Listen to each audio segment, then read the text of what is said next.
Welcome back to the RPG Equipment channel. You've seen us shred, grind, and screen mountains of material. Today we're going deep into composting. Not just backyard bins, but the industrial processes that turn organic waste into soil-building black gold. We'll dissect the biggest mistakes composters make and show how the right equipment and techniques can transform a smelly mess into a profitable product. Mistake 1. Sticking with a single pile. For small composters, using only one pile slows progress. Keep at least 2 or 3 piles, one active, one curing, and one finished. Move material as it matures so you can harvest the ready compost. In larger yards, treat windrows the same way. Separate active processing from maturation, and shift material into new windrows when temperatures drop and oxygen is needed. Mistake 2. Poor mix of browns and greens. Compost is all about balance.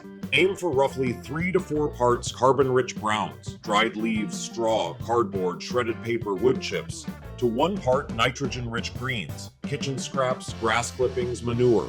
Too many greens make the pile slimy and smelly. Too many browns slow decomposition. Rule of thumb, if your pile smells bad, add more browns. If it's dry and not heating up, add more greens. In commercial operations, horizontal grinders and screens shred and sort browns while a separate stream handles the greens. Tip: use a ratio board near the windrow so staff know how much of each material to add. Mistake 3. Adding the wrong materials. Avoid meat, bones, dairy, fats, and seafood. These attract pests and introduce pathogens. Stick to fruit and veggie peels, eggshells, coffee grounds, and tea bags. Don't compost diseased plants or invasive weeds. Home piles rarely get hot enough to kill pathogens or seeds. Burn or dispose of blighted tomatoes, black spot infected rose trimmings, and persistent weeds instead. Leave pet waste out entirely. Dog and cat feces contain parasites unsafe for compost. Manure from herbivores like cows and chickens is fine if managed correctly. Mistake 4. Failing to shred or chop materials. Large chunks of paper or woody material block airflow and develop mold. Always shred newspaper and tear cardboard before adding them. Industrial operations rely on horizontal grinders and slow-speed shredders to reduce feedstock size. Many grinders can handle up to a ton of material per minute, while stationary screens ensure uniform sizing and trommels refine it even further. Small-scale composters can use chipper shredders or simply chop kitchen scraps before adding them. 5. Incorrect moisture management.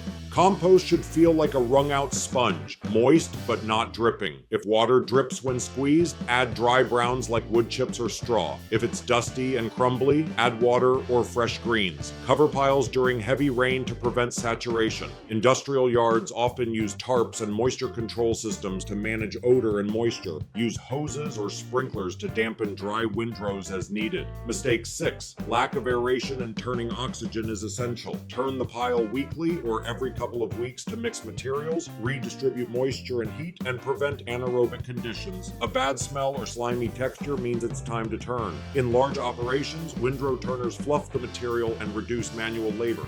Bin feeders with augers offer a cost-effective alternative by aerating and forming neat windrows while using less fuel. They also help prevent compost fires. Whatever method you choose, keep the pile fluffy. Bulky materials like wood chips create air pockets and improve aeration. Mistake 7. Ignoring pile size and temperature.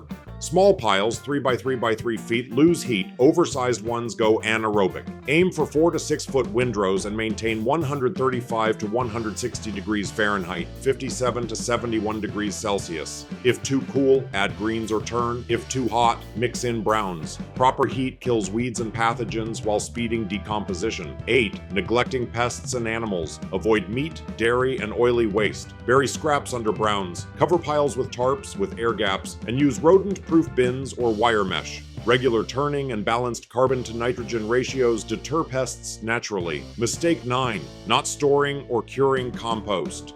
Properly mature compost is dark, crumbly, and earthy. Stop adding new waste once a batch matures. Let it cure under a tarp. Using compost too early steals nutrients and spreads weeds. Large setups should have curing zones and screens for finished compost. Mistake 10.